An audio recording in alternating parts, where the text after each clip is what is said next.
위원장 얘기를 해야죠. 김종인 위원장이 계속 지금 안 나오고 계시잖아요. 계속 그래도 말은 계속 하시더라고요. 그래서 어제 만났죠. 윤석열 후보랑 김종인 위원장이랑 전 위원장이랑 그다음에 권성동 사무총장님이랑 만났는데 그래도 결론이 안 났어요. 김종인 위원장이 원하는 게 뭘까요?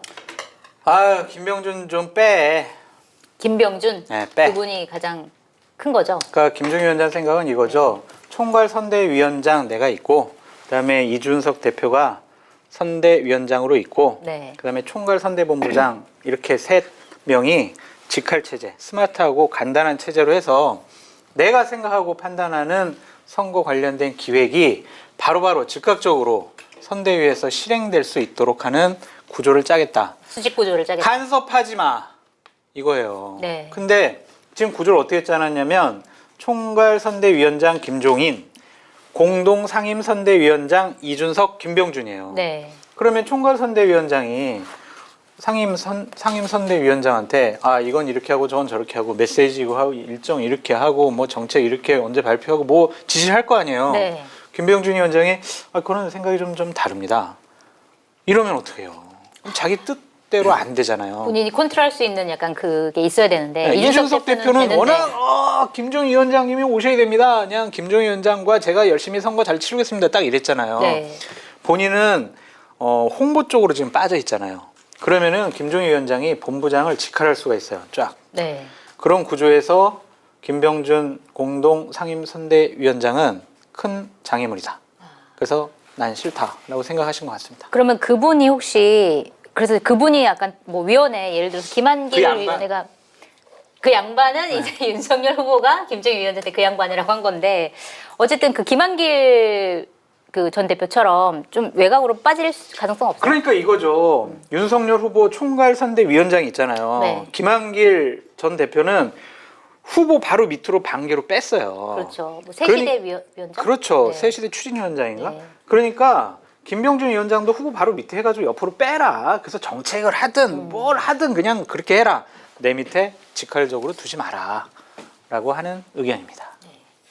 좀 보시기에 김 작가님이 보시기에 김종인 위원장이 안 들어갈 수도 있는 가능성을 계속 이준석 대표도 얘기하고 있는데 만약에 김종인 전 비대위원장이 안 들어가면 국민의힘 윤석열 후보 어떻게 될까? 어떻게 보세요? 들어가고 싶다고 비명을 지르고 있는데 어떻게 안 들어가요? 아 김종인 위원장이 이미 비명을 지르고 있다. 아 그럼요. 안 그러면 출근 안 하면 간단해요.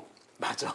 출근 안 하고 집에 있으면 누가 집으로 찾아오지는 않거든. 네. 매일 출근해서 아침 저녁으로 뉴스를 만들고 있지 않습니까? 점심에도 만들고 아침에도 만들고 걱정하지 말라고 그러고 계속 뉴스를 만드는 건 밀당을 하는 걸 보여주는 거고 지금 윤석열 후보에게 제일 부족한 게 뭔지 아십니까? 뭘까요? 결단력과 정치력. 한 번도 입증된 적이 없거든요. 그런데 지금 이 난국을 타개하고 결국 김종인을 영입했다. 이걸로 야 윤석열도 하네. 이런 바람을 만들어낼 수 있거든요. 네. 김종인 비대위원장은 결국 합류할 건데 다 쇼를 하는 겁니다 그냥. 아니 근데 결단력과 정치력은 문재인 정권에 한 거 하고 추미애 장관한테 대들면서 입증된 거 아닙니까? 아니요. 그거는 남한테 반항하는 정치력이고 자기 세력을 끌고 가는 정치력은 별개이기 때문에 그걸 보여줘야 되는 상황이고 그걸 보여주도록 그림을 만들고 있는 거예요. 결국 다 합류할 거예요. 이제 네. 다른 그림 보면 항상 임태희 실장 말씀하시잖아요. 그 양반 지금 정책 짰잖아요. 그 얘기 뭐냐면 김종인이 생각하는 따뜻한 보수의 그림을 국민의힘 내부에서 하여튼 밑그림을 그려놓은 게 지금 있는 거예요. 이거 있는데 이거 지금 안 나오고 있고 윤석열은 정책이 뭔지를 모르고 있는 상태고 김종인 짠 등장해서 이 정책 따가 딱 붙고 짝 우린 이렇게 할 겁니다라고 하면서 윤석열 후보가 넌 이렇게만 읊으면 돼 라는 그림을 만들고 싶어 하는 건데 근데 저는 이게 윤석열 후보와 김종인 박사가 펼치는 대국민 사기극이라고 생각해요. 그러니까 윤석열 후보는 김종인 박사가 꿈꾸고 있는 따뜻한 보수의 미래에 대해서 아는 바가 전혀 없어요. 뭐 오히려 밀턴 프리드만 이런 사람 얘기하면서 120시간 노동국이고 뭐고 다 자유롭게 하면 되는 거 아니야. 왜냐하면 본인 초임 검사 시절부터 검사로서 노동자로서 자유롭게 살았던 인생의 모든 것을 투영하고 살아오는 거거든요 지금. 네. 근데 김종인 위원장은 어쨌든 윤석열 후보를 인정하는 거 아니에요? 자기가 본인이 예를 들어서 그런 여러 가지 김병준 위원장 이런 것만 해결되면 들어간다는 거 아니에요? 그러니까 들어가겠다는 것은 내가 시키는 대로 하겠지라는 지금은 기대를 하는 것인데 내 사람으로 만들겠다, 내가 키우겠다. 예, 그런데 그것은 그러니까 이것도 이제 김종인이라는 사람의 한계인데 이 사람이 이제 1980년에 외대인가 교수를 하고 있다가 민주정의당 창당 발기인으로 이 학살자의 손을 잡고 정치계에 입문한 거 아닙니까? 그렇죠. 그때 이제 독재자 옆에서 속삭이기만 하면 돼요. 각하 보험을 만드시죠. 아, 그거 좋은 건가? 이렇게 하시면 됩니다. 오케이. 전화기 들어서 원내 총무, 요즘은 원내대표라고 하는데 원내 총무한테 전화해서 임자, 이거 1, 2, 3번 통과시켜.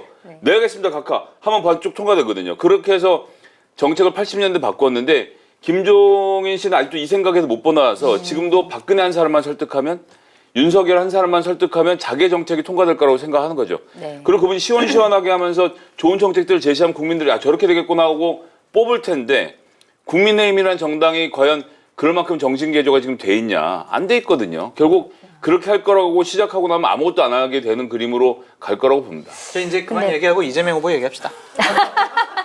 내가 아니, 과메기 궁금한 먹고 게 싶어서 많아요. 그랬어. 10분 동안 충분히 얘기했잖아요. 궁금한 게 많아. 자, 저 궁금한 게 뭐냐면 김종인 위원 이제 윤석열 후보의 아까 얘기했던 추진력, 그다음에 네 사람으로 만드는 그 능력을 보면 사실은 김종인 위원장한테 그렇게 썩 잘하는 것 같아 보이지 않거든요. 왜냐하면 이 양반이라고 얘기를 한다던가 아니면 빼고 갈 수 있다라는 얘기를 측근들을 통해서 계속 흘린다던가 그다음에 뭐 최후 통첩을 뭐 했다. 뭐 오늘까지 얘기 안 하면 우리 빼고 간다. 뭐 이런 얘기를 했다던가 이런 거 얘기 들었을 때 상대방이 합리하고 싶은 생각이 안 들게 좀 만드는 거 아닌가라는 좀 생각이 들거든요. 측근들은 그런 생각이 좀 있어요. 측근들은 왜냐하면은 김종인 위원장이 오면은 측근들이 자신의 권한들을 행사하는데 상당히 불편할 거예요. 그렇겠죠. 그렇지 않아요? 네.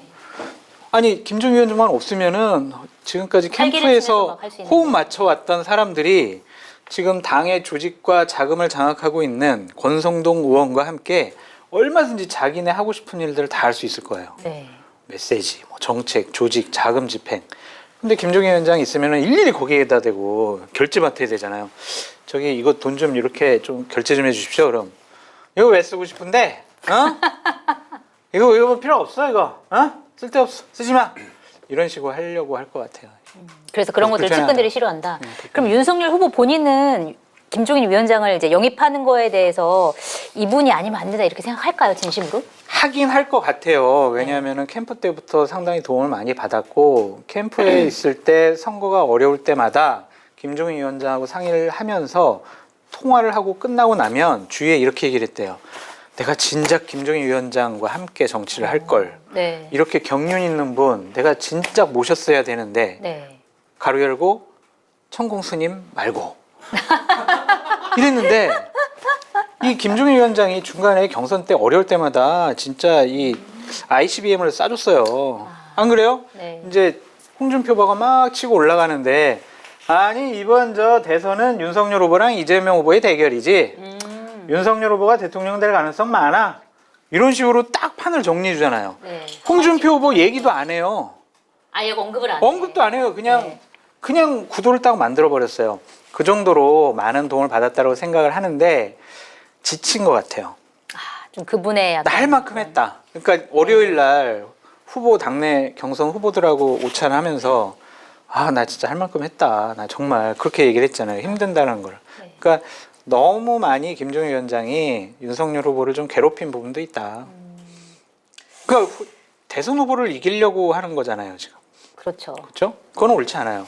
어쨌든 대선 후보 체제로 가야 되는데 그럼요. 그래서 이준석 대표도 오늘인가 얘기를 했더라고요. 사실은 후보 중심으로 가는 게 아이, 맞다. 맞아요. 그래서 플랜 B를 뭐 얘기를 해야 생각을 해야 된다 이렇게 얘기를 했는데 그러니까 이준석 대표 얘기 나온 김에 사실은 이준석 대표가 그 중간 다리 역할을 좀 해야 되는데 중개 누구하고 누구 예를 들어 사이에? 윤석열 후보와 김종인 위원장 사이에 약간 중개 역할을 해야 되는데 중개를 하지 않고 진짜 그렇게 중개를 했다. 막 이렇게 말만 이렇게 만들어냈다 이런 평가가 있는데 이준석 대표가 그러면 그런 역할을 하는 게 아니에요? 원래? 윤석열 후보가 이준석 대표에 대한 신뢰와 신용과 믿음이 전혀 없죠. 윤석열이 이준석에 대한 전혀. 네.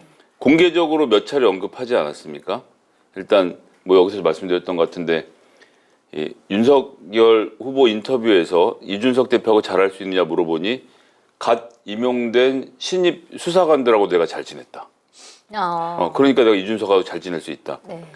지금 어디로 봐서 이준석이라는 정치인이 갓 임용된 신입 수사관 급입니까? 10년이 넘은 정치계 베테랑이고 자기 선배인데. 그러게요. 아 그 얘기 들으니까 안철수 네. 생각난다. 왜요? 안철수 대표가 정치 잘할 수 있어요? 그랬더니 내가 기업체를 운영한 사람이잖아요. 그랬잖아요. 그리고 그 얘기도 했죠. 바둑책 열심히 공부해가지고 바둑 잘 둔다 그 얘기. 그리고 이제 두 번째로는 최근에 또 2030 정책 어떻게 할 겁니까? 물어봤더니 그거야 뭐 이준석이 시킨 대로 하면 되겠지라고 얘기하니까 이준석 대표가 그 기사를 그대로 인용해 와서 내가 네 2030 정책사 짜주는 사람인 줄 아냐? 내 이 당 당대표다라고 그 아주 거칠게 항의했던 대목들을 떠올려 보면 실제로 윤석열 후보 입장에서는 그냥 이준석 대표를 글쎄 뭐라고 표현할지 모르겠는데 애송이라고 여기는 거예요. 그러면 안 되죠. 그 공당의 대표신데 네. 그런 태도를 취하고 있기 때문에 윤석열 후보가 김종인 박사로 가는 길목에서 이준석 대표한테 찾아가서 대표님 참 요즘 이만저만 고민이 많고 김종인 박사랑 잘 안 되는데 좀 도와주십시오. 라고 들으시면서 무슨 웃으시잖아요. 안 해요. 그림이 안 나온다. 예, 중계가 안 돼요. 그러니까. 그렇죠? 근데 실제로 그래요? 이준석 대표랑 그런 말이지. 윤석열 후보랑 관계가 딱 그러니까 얘기한 게 그대로예요? 그냥 무시하는 것도 있는 것 같고 그냥 애써 멀리하려고 하는 것도 같고 괜히 이렇게 여러 가지 상의해서 엮이지 않았으면 좋겠다라는 생각이 있는 것 같고 복잡 미묘한 것 같아요. 네. 감정이. 왜냐면 측근들도 권성동 의원이 솔직히 이준석 대표 인정하겠습니까? 당대표니까 형식상으로 그냥 뭐 인정하는 거지만 정치력이나 이런 것들은 인정을 못 하겠죠. 그냥 2030 표나 가져와. 응? 이렇게 하고 있는 거예요. 아까 내가 그것도 좀 지금 문제가 여권 있네. 편으로 갔네. 그러니까 왜 그러시는 거예요? 아니야, 내 얘기 완전 설득된 거지. 야, 저기 어떻게 알았지? 이러면서 지금 잠깐 넘어온 거지. 근데 반갑습니다. 예. 레드선. 환영합니다. 예. 저 정신 차렸어요. 김 작가님이 얘기할 때 김종인 위원장은 일단 어쨌든 들어갈 마음이 있다. 안 들어가지 않는다. 이렇게 들어갈 마음이 얘기했어요. 있어요. 완전. 네. 왜 있는 줄 알아요? 왜요? 오늘 되게 화냈잖아요. 네. 내가 언제 밖에서도 온다고 그랬어? 그 뒤에 말이 생략됐어요. 뭐였죠? 안에서도 없는다고 했지. 그런 거예요. 그게 이제 말 안 한 거에 이제 그게 들어가 있다. 그렇죠. 가로 열고가 지금 빠져 있는 거예요. 그러니까 빨리 내가 요구하는 사항을 들어줘 윤석열 후보. 그러면 내가 안에 들어가서 정말 다 정리해주고 잘 도와줄게 이거 같아요. 임태희 실장에게도 오늘 아침에 9시에 만나서 40분간 이야기했다고 하는데 전반적인 얘기를 긍정적으로 들으시고 걱정하지 마라고까지 했다는 거예요. 나가서 긍정적이라고 기자들한테 말해도 되냐 네. 했더니 그러라고까지 했다는 거죠. 그래서 나가서 굉장히 긍정적이셨다라고 브리핑을 하고 하는데 하는데 교수님 박사님 지금 나오실 거라고 네. 어디 딴 길로 가는데 여기가 나와서 얘기하고 3분 있다 나와서 그 주접 발언을 한 거예요. 그러니까 주접 발언은 최후 통첩이라고 주접. 그러니까 이거는 되게 떨었는데. 정교하게 잘 들어야 되는 게 김종인 박사가 윤석열 후보에게 직접 이야기가 들어갈 임태 양쪽이 다 가깝잖아요. 네. 이게는 걱정하지 말란 메시지를 던지고 나가서 주접 발언을 한 것은 윤석열 후보, 당신 주변에 저 파리떼들 끊어내지 않으면 당신 위험해져. 아이, 내가 도와줄게. 라는 시그널을 지금 계속 보내는 거예요. 주접바늘이 일종의 러브지. 주접바늘이 윤석열 후보나 윤석열 후보 측이 한 것은 아니다. 네. 그 내용을 보도한 언론사에 대해서 한 것이다라고 추측하고 싶습니다. 그러니까 야당이 맨날 언론 탓하는 이거 진짜 버려야 되는 거 레드선 아니에요? 확실히 하신 거 맞으신 거죠? 배웠어요 이재명 후보한테 언론 탓하는 거. 요즘 이재명 후보를 배우자는 운동이 일어나는 것을 진중권 작가는 아주 심하게 비판하는데 그걸 따라가시는군요. 여당도 이재명 후보를 열심히 배우고 알아야 공격할 거 아닙니까? 우리는 송영길 대표의 말을 잘 듣는다라고 네. 말씀드립니다. 알겠습니다. 엑스파일을 갖고 있습니다. 아 이것도 아니 내 발언은 아니에요. 아니 근데 어쨌든 윤석열 후보가 김종인 근데 위원장을 그림이 좋다. 저기는 X만 보이고 네. 장성철 수장은 아, 나는 그러네. 차세대라고 보니까 아 좋네 이게. 그러네. 좀 뭔가 이게 이거 뭐지? 고쳐야 되는 거 아닌가요? 열심히 차세대 하세요. 제가 밀어드리겠습니다. 아니 근데 김종인 위원장이 내가 나이 어쨌든 50에 차세대인 게 더 웃기지. 예. 들어가려고 해도 뭔가 명분이 있어야 들어가잖아요. 지금 이 상태로 똑같은데 나 명분은 두 들어갈게 가지입니다. 이렇게 할 수 없잖아. 명분은 두 가지입니다. 첫째, 윤석열 후보가 그래 정말 김종인 박사 꼭 필요하니까 그분 모시고 오려면 요구한 거 들어주자. 네. 김병준 위원장을 설득을 해서 후보 밑에 직속으로 빼는 거예요. 특별위원회 네. 만들어서 그럼 김종인 위원장이 안 들어올 이유가 없다. 첫 번째 요건. 두 번째 요건은 윤석열 후보의 지지율이 떨어져요. 그 선거대책위원회가 혼란에 빠져요. 네. 우왕좌왕해요. 네. 그러면 선대위에서 얘기하겠죠.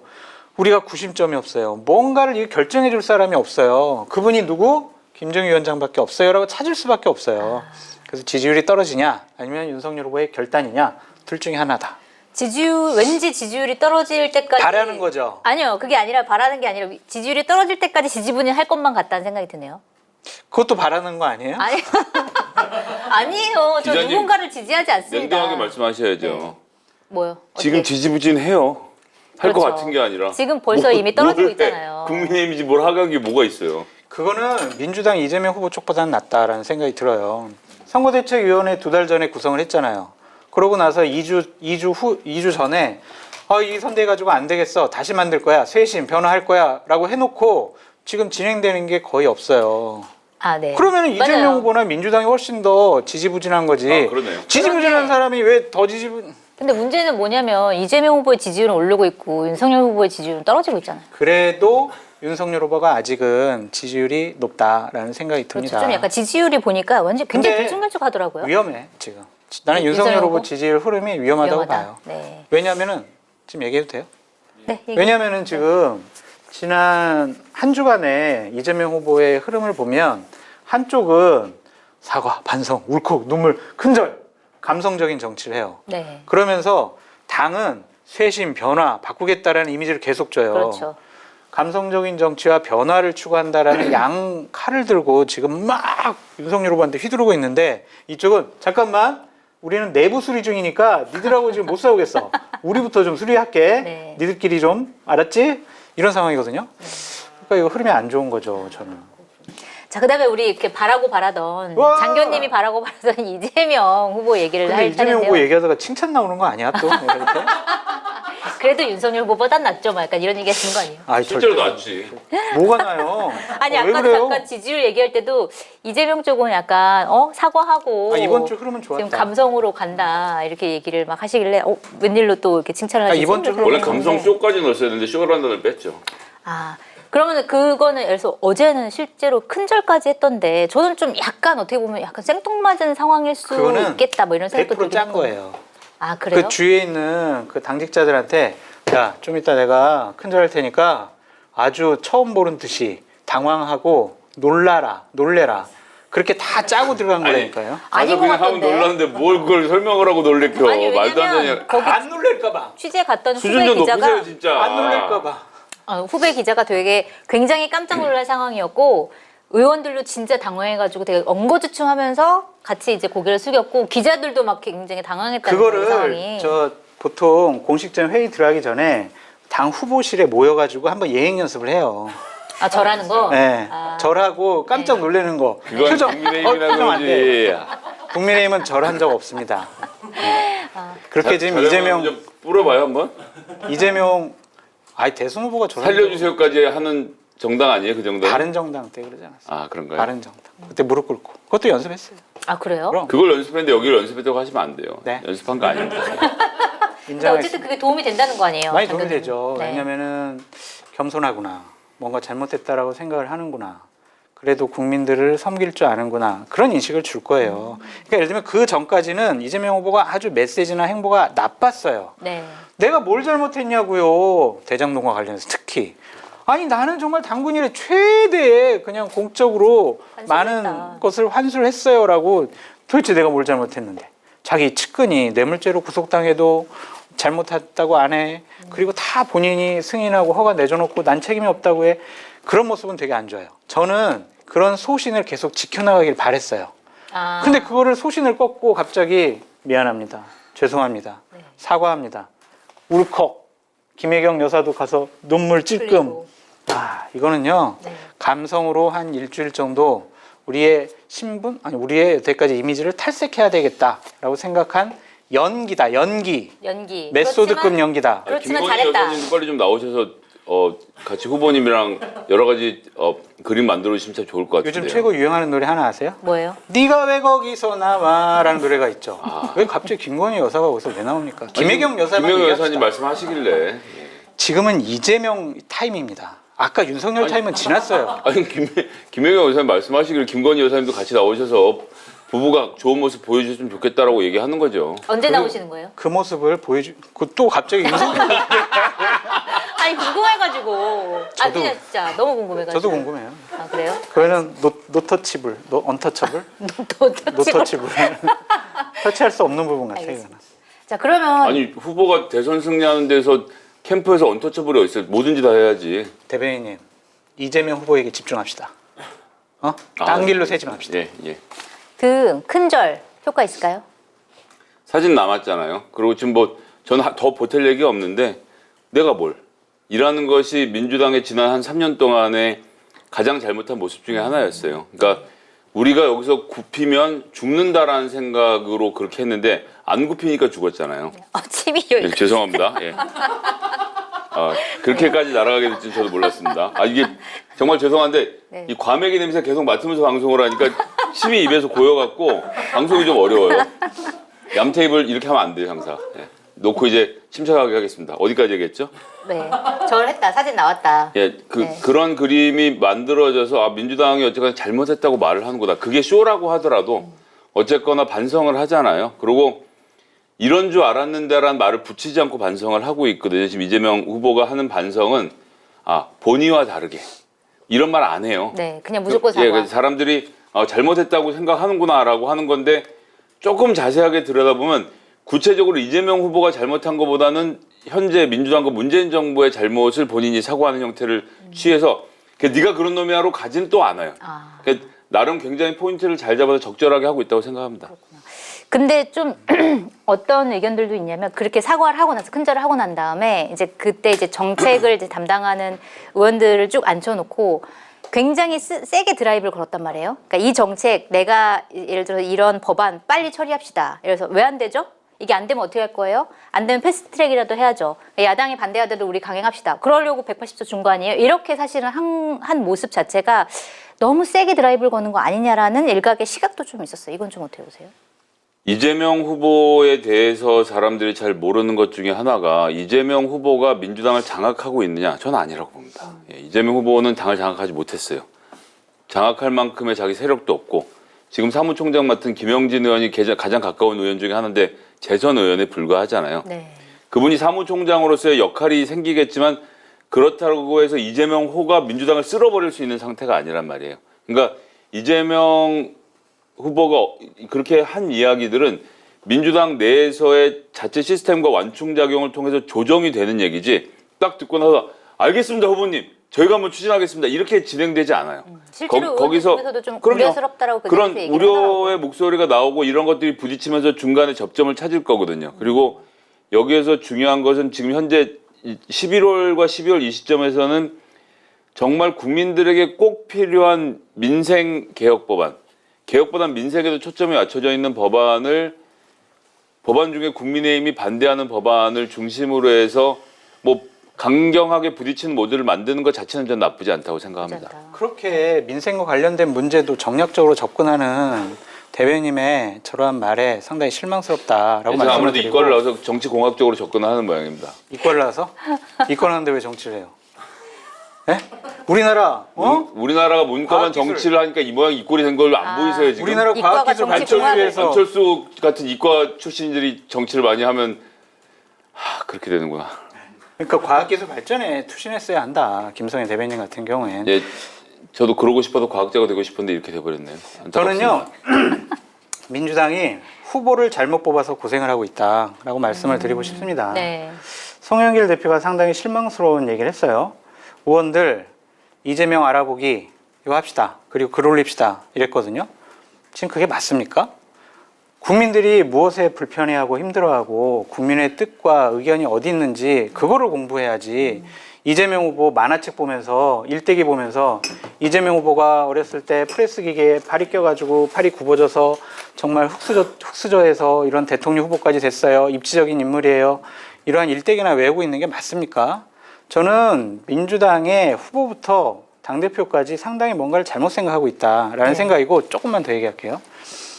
민주당은요, 그래도 과거에 우리 야당을 계속하면서 대한민국의 민주주의, 인권, 양성평등, 약자, 서민 그러한 것을 되게 지키고자 노력했던 정당이었어요. 고 김대중 대통령, 인정하시는군요. 고 노무현 대통령. 그러니까 우리가 진영이 달라도 김대중 대통령 그리워하고 노무현 대통령 인정하는 거예요. 그런데 음주운전하고 검사사칭하고 정가사범, 형수에게 욕설하고 이렇게 민주당과 맞지 않은 후보를 지금 뽑아놓고 그 사람을 대통령으로 만들겠다라고 거기에 줄 서 있는 민주당의 후보들 그리고 민주당의 의원들 그리고 지지자분들 저는 정말 반성해야 된다. 창피해야 된다.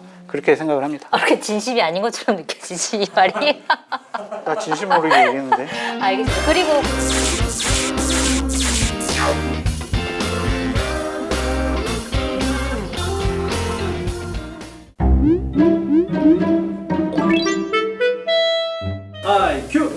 네? 한겨레 TV가 쇼핑몰을 열었다고요? 마켓 단위가 잘 되면 제 출연료 올라갑니까? 대화하듯이 저랑 대화하듯이 하면 돼요. 그냥 이걸 누구랑 얘기하는 거예요? 저랑. 네. 저랑 저희 마케단이 연거 알고 계시죠? 아, 한겨레 TV가 쇼핑몰을 열었어요? 네, 저도 사실 들어가 봤습니다. 엄청 쓸만한 물건들이 많던데 저도 직접 한번 쇼핑을 해보려고요. 근데 이거 확실히 하면 제 출연료 올라가는 거죠? 네, 열심히 쓰겠습니다. 출연 올라간다는 믿음이 가십니까? 아, 뭐 전 한겨레를 믿습니다. 한겨레 정기 구독자이기 때문에 한겨레가 저한테 거짓말 안 할 거라고 생각합니다. 저만 올려주셔도 됩니다.